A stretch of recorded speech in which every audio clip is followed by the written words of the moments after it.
Um, usually when we picture a professional going to work, we sort of imagine they've just got it all together. Right. Like you walk into a bank, the teller is calculating numbers flawlessly. Or you go to a surgeon and they're scrubbed in Yeah. with perfectly steady hands. We expect this clean, flawless execution. Yeah, exactly. It's the illusion of complete competence. I mean, we desperately want to believe that the people in charge of our well-being are somehow immune to the chaos of being human. Exactly. But then, you step into the world of psychotherapy. Oh, yeah. That's a whole different world. Right. You walk into that quiet, calming room, and you just assume the person sitting across from you, holding the notepad and nodding thoughtfully, is this perfectly put together blank slate. Right. But today, on this deep dive, we are going to completely shatter that illusion. We really are. Our mission today is to pull back the curtain on the therapy room by exploring Lori Gottlieb's memoir, Maybe You Should Talk to Someone. And we're looking at a pretty radical idea here. Which is that therapists are just as wonderfully messy, vulnerable, and human as the rest of us. Right. Okay, let's unpack this because it immediately brings up a quote that you mentioned earlier, right? Yes. What's fascinating here is a quote from the Swiss psychiatrist Carl Jung that really anchors this whole exploration. He said, people will do anything, no matter how absurd, to avoid facing their own souls. Wow. No matter how absurd. Exactly. And the reality of the therapy room is that this quote applies just as much to the person sitting in the therapist's chair as it does to the patient lying on the couch. Which brings us to the ultimate taboo, I think. Like, what actually happens in that room when the therapist's own life is completely falling apart? It's the ultimate collision. Right. So let me paint a picture for you listening. We meet a patient named John. He's a 40-year-old television producer. And he has come to therapy essentially because, well, he believes the world is populated entirely by idiots. Yes, I mean, his presenting complaint is literally that he needs help, quote, managing the idiots. Managing the idiots. It's incredible. And he's got this meticulously detailed list. Oh, the list is amazing. Right. There's the dental hygienist who asks non-rhetorical questions while his mouth is full. Which, to be fair, is annoying. Valid point. But then there's the coworker who only asks questions and never makes statements. And the driver who dared to stop at a yellow light. Yes. And the Apple technician at the Genius Bar who couldn't fix his laptop. Yeah. And most of all, his wife, Margot, who he claims acts angry but refuses to tell him why. Yeah, John he's abrasive. Incredibly insulting. In fact, he pays for his sessions in cash so his wife won't find out, and he actually tells Lori, his therapist, that she is essentially his hooker. I mean, it's a remarkably aggressive defense mechanism. He jokes that he just comes to release his pent-up frustration, hands her a wad of cash, and leaves. Unbelievable. And he even specifically chose her because she's a nobody in Los Angeles, so he won't run into any of his famous colleagues in her waiting room. All right, so you picture the therapist in this scenario. Lori is sitting there, maintaining eye contact. John is flashing these incredibly white teeth. Gleaming like diamonds, she notes. Yes, gleaming like diamonds and just ranting about everyone else being the problem. And Lori is silently repeating a mantra in her head. Yeah. Have compassion. Have compassion. But here is the hidden reality, right? What John absolutely does not know. Right. Behind that professional mask, Lori is actively fighting back tears.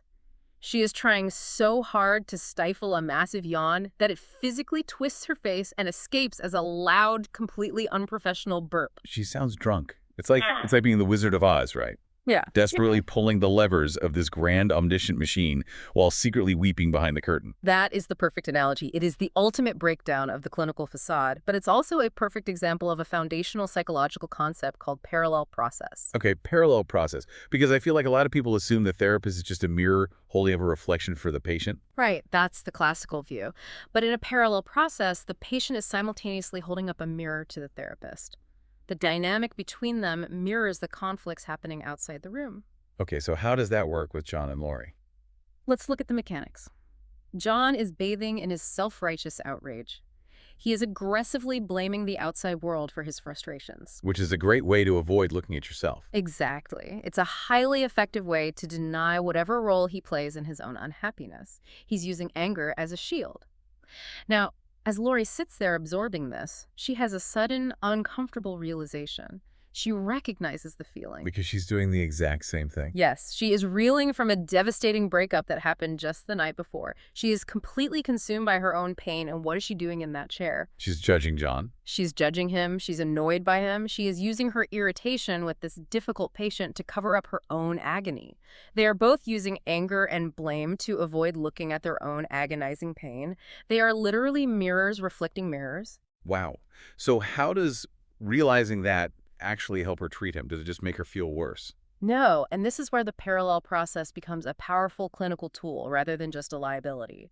By recognizing her own urge to deflect pain through anger, she gains sudden, genuine empathy for John. He stops being just an abrasive jerk to her. Exactly. She realizes that beneath his gleaming teeth and his hostility, he is a person in deep, deep pain, just like she is.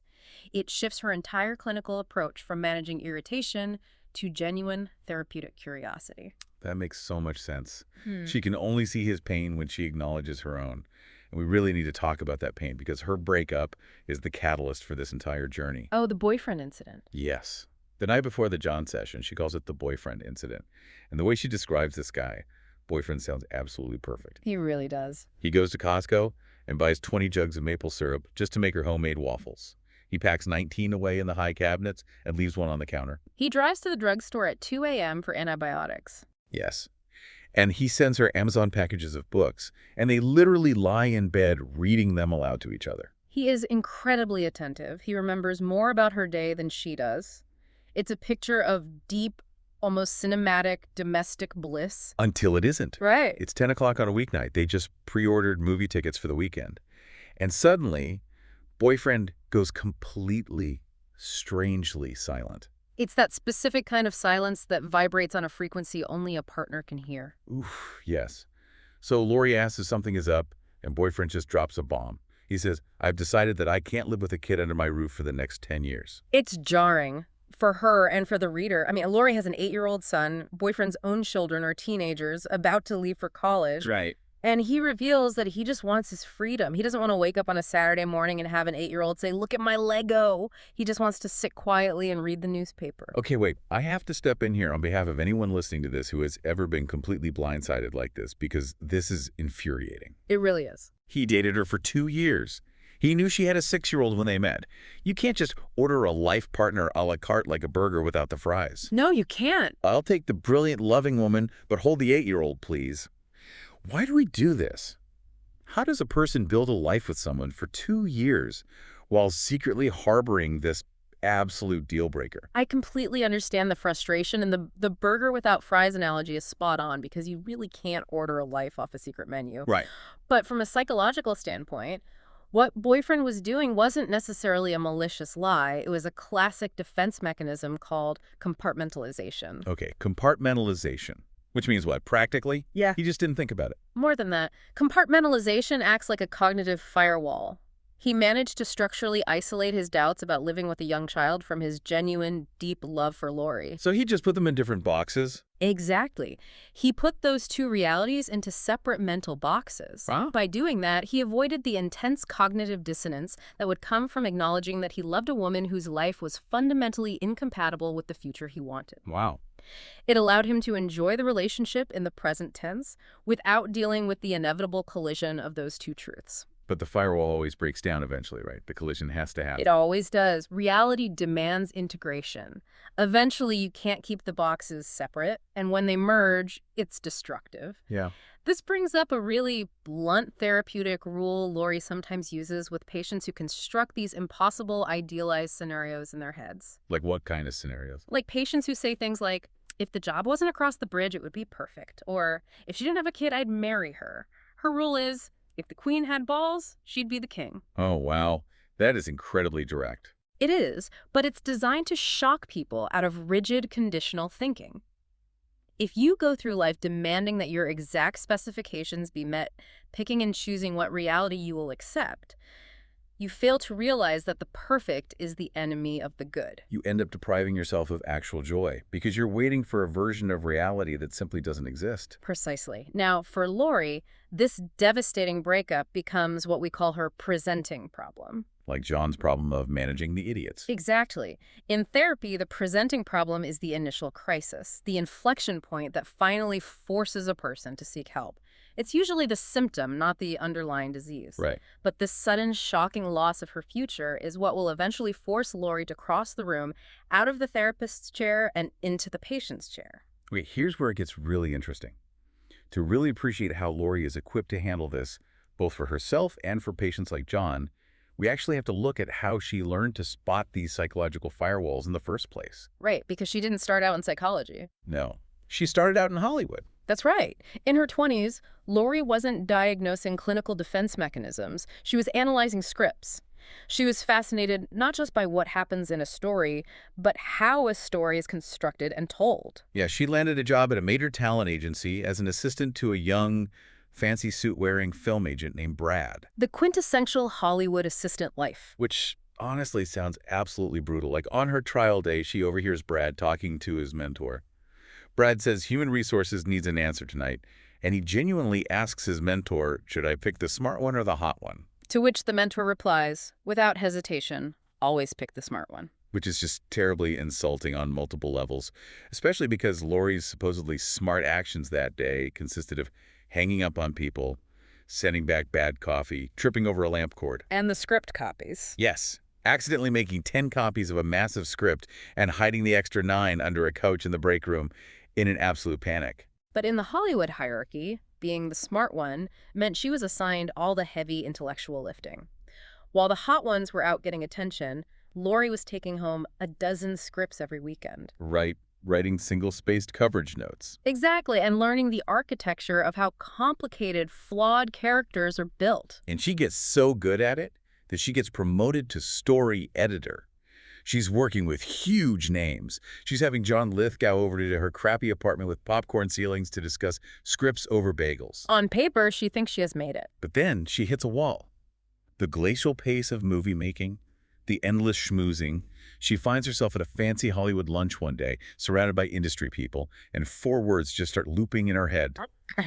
Just don't care. She realizes she's profoundly depressed. The only time she feels any spark of genuine emotion is when she goes home, turns on the TV, and watches episodic television. Because TV is different from film? Right. She finds herself immersing herself in these messy, ongoing imaginary worlds. So she decides to pivot from film into TV development. Because she wanted characters with messy, contradictory, layered lives that evolved over time. And when you think about it, isn't that exactly what therapy is? The slow, episodic unpeeling of a messy human story week after week. That is precisely the connection. Her Hollywood background was essentially a masterclass in spotting what literary critics and therapists call the unreliable narrator. Oh, that's such a good term. And I want to be clear here about how this works psychologically. When we say a patient is an unreliable narrator, it doesn't mean they are maliciously lying. Right, they aren't trying to deceive the therapist. No, they are trying to protect themselves. They choose to tell a story that leaves out the threads that threaten their ego or their current perspective. Can you give an example of that? Sure. For anyone listening right now, think about the last time you vented to a friend about a coworker who snapped at you. Did you include the part where you subtly undermined that coworker in a meeting the day before? Probably not. Exactly. We edit our own narratives. If you ask someone about their spouse when they are deeply in love, you get a story highlighting their quirks as endearing. And after a bitter divorce. You get a completely different story where those same quirks are framed as malicious character flaws. Both are true to the person's emotional reality at the time, but neither is the complete objective truth. Lori learned to listen for the flexibility of a narrative, what is being left out, and why. So she has this incredible, almost intuitive training in how humans construct their own narratives. She takes that, becomes a highly successful therapist, but that doesn't stop her from being a total mess when her own life collapses. Not at all. Let's jump back to the morning after the boyfriend incident. Because we are moving from Lori expertly seeking out messy stories to accidentally putting her own meth on full display for a patient. Right. So the morning after the breakup, she's in an absolute daze. She's trying to take her own clinical advice for depression.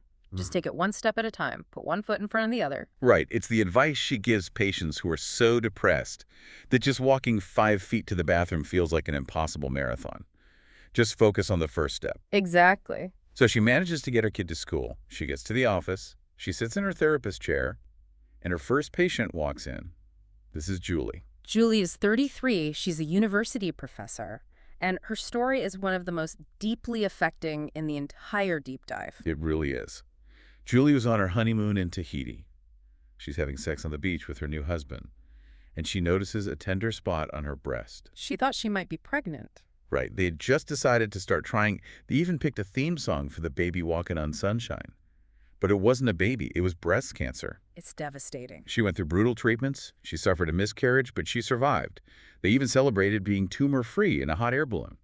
But then a routine scan revealed a different rare form of cancer. This time, it was terminal. She might have a year, maybe 5. Unimaginable. And Julie sought out Lori specifically because Lori wasn't a cancer therapist. Julie was exhausted by the pink ribbons, the toxic positivity, the pressure of being called a warrior. She just wanted a space to feel normal. Yes, and to process her anger and grief without managing everyone else's feelings. So Julie walks into Lori's office on the very day Lori is secretly falling apart over her breakup. And Julie looks at Lori and asks, "Is that a pajama top?" Oh, no. Lori looks down. In her grief-stricken fog that morning, she had accidentally worn a gray T-shirt from a multi-pack boyfriend had bought her at Costco. Across her chest it reads, "Namaste in bed." I mean, that is arguably the absolute worst possible shirt you could ever wear in front of a dying patient. It's horrifying. And this brings up a huge question. Is it really a good idea for Lori to tell the truth in this moment? Because Sigmund Freud famously argued that the therapist should be an impenetrable mirror, reflecting nothing but what the patient shows them. The blank slate. Right. Doesn't admitting you're a mess, that you accidentally wore pajamas to work, break the professional boundary? Doesn't it burden the patient? It's a great question, and to understand why Lori handles this the way she does, we have to look at the modern calculus of self-disclosure. If we connect this to the bigger picture, the field has largely moved away from Freud's rigid blank slate. Okay, how so? Let me contrast Lori's situation with a cautionary tale from her clinical training. There was an intern who was taking 3 weeks off for his wedding and honeymoon in Hawaii. Okay. When a patient asked where he was going, he just said Hawaii. When the patient asked for vacation, he just said yes. Kept it vague. Right. He thought the wedding was too personal to share. He wanted to maintain that Freudian boundary. Which sounds completely reasonable on the surface. Protect your private life. It does, until he returns from Hawaii wearing a shiny new wedding ring. The patient noticed it instantly and felt deeply betrayed. She asked, "Why didn't you just tell me the truth?" Oh. The intern learned a hard lesson that day. A patient having feelings about their therapist getting married is standard psychological material that you can work through together in the room. But a loss of trust, that is incredibly hard to repair. That makes sense. The calculation for self-disclosure always boils down to one question: whose needs are being met? The intern hid his wedding for his own comfort, not the patient's. Ah, okay. So back in the room with Julie, Lori quickly runs that calculus. She realizes that lying, pretending it's just a quirky yoga shirt, would be to protect her own ego. So she doesn't lie. What does she do? She admits it. She says, "Yes, it's a pajama top. I guess I put it on by mistake." And the tension just hangs there in the room. But then Julie starts laughing. She laughs because namaste in bed is exactly how she feels. It perfectly captures her exhaustion with the world. Exactly. She ends up telling Lori about this deeply sanctimonious woman in her mindful cancer program who insists that if Julie doesn't take her yoga practice seriously, the cancer will kill her. Ugh, the toxic positivity again. Right. And Julie just pictures walking into that yoga class wearing Lori's pajama top. And they share this beautiful, genuine, uncontrollable laughter. It's the first time Julie has really laughed since receiving the terminal diagnosis. That's incredibly powerful. By dropping the facade, by admitting her own flawed humanity in that moment, Lori didn't alienate Julie. In fact, it was that shared moment of messy humanity that made Julie lean forward and ask Lori, "Will you stay with me until I die?" It forged an unbreakable therapeutic bond. It proves that genuine human connection, not clinical perfection, is the active ingredient in therapy. But while Lori successfully navigates that moment, it highlights her immediate glaring problem. Which is, She can hold space for Julie's terminal illness. She can put her own pain aside for 50 minutes at a time to be a good therapist. But outside the four walls of that office, she is completely spiraling. spiraling is putting it mildly. 2 weeks after the breakup, she is leaving her credit card at Target. She drives away from the gas station with the gas cap hanging open. She falls off a step in her garage and badly bruises her knee. She is experiencing physical chest pain from constant looping anxiety. Yeah. Her friend Jen, who is also a therapist, points out the obvious reality that Lori can't seem to see. Lori needs a therapist. She needs a place where she doesn't have to be the competent professional, a place where she can completely fall apart. But this creates a hilarious and painful dilemma. It's the classic water, water everywhere, nor any drop to drink. She lives in Los Angeles. She is literally surrounded by therapists. Her office building is full of them. But the politics of finding one as a practicing therapist are absurd. If she asks a close colleague for a recommendation, they might be deeply offended she didn't ask them to treat her. Right. If she goes to someone in her own building, she has to ride the elevator with them every day, making intense eye contact after weeping on their couch. So what does this all mean? It perfectly highlights the vulnerability required to seek help.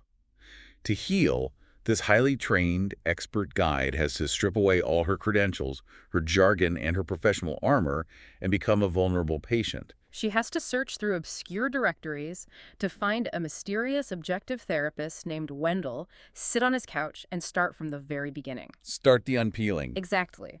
And this transition from the expert who knows all the answers to the patient who has to confront her own mess brings us to one of the most profound insights of this entire discussion.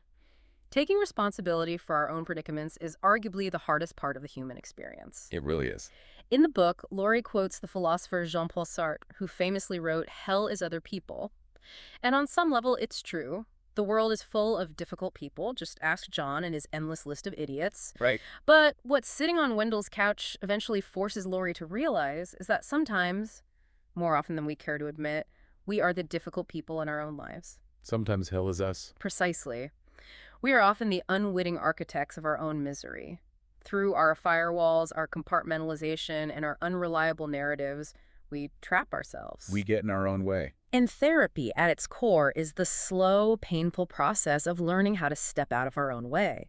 Because once you realize that you are constructing your own life and your own narrative, you finally have the power to generate real change. That hits hard. So as we wrap up today's deep dive, I want to turn this over to you listening right now. What is your presenting problem? Are there inflection points in your life that you are actively avoiding by pointing fingers at the idiots around you? It's a tough question to ask yourself. It is, but remember, change and loss travel together. You can't have one without the other, which is exactly why we fight change so fiercely. And to leave you with a final provocative thought to mull over something that builds on everything we've talked about, consider an epigraph from the source material by a psychologist named Richard Bentall. Okay, what did he say? In a 1992 medical journal, Bentall playfully but pointedly proposed that happiness should actually be classified as a psychiatric disorder. He suggested calling it major affective disorder, pleasant type. Wait, classifying happiness as an actual disorder? Yes. His point was that statistically, continuous happiness is highly abnormal. It involves cognitive abnormalities, an altered central nervous system, and a detachment from the often harsh reality of the world. That is wild. But think about it. What if, instead of constantly pathologizing our pain, our grief, and our messy breakups, what if we accepted that struggling is actually the true baseline of the human experience? What if expecting to be happy all the time is the real delusion? That completely flips the script. Uh-huh. We try so hard to be the pristine X-ray, the flawlessly competent professional, the perfectly composed partner who never accidentally wears pajamas to work. But the truth is, the muddy waters are where we all actually live. Which brings us right back to Jung, who looks inside, awakes. Beautifully said. Thank you so much for joining us on this deep dive. Keep looking inward, embrace the messy pajamas, and we'll see you next time.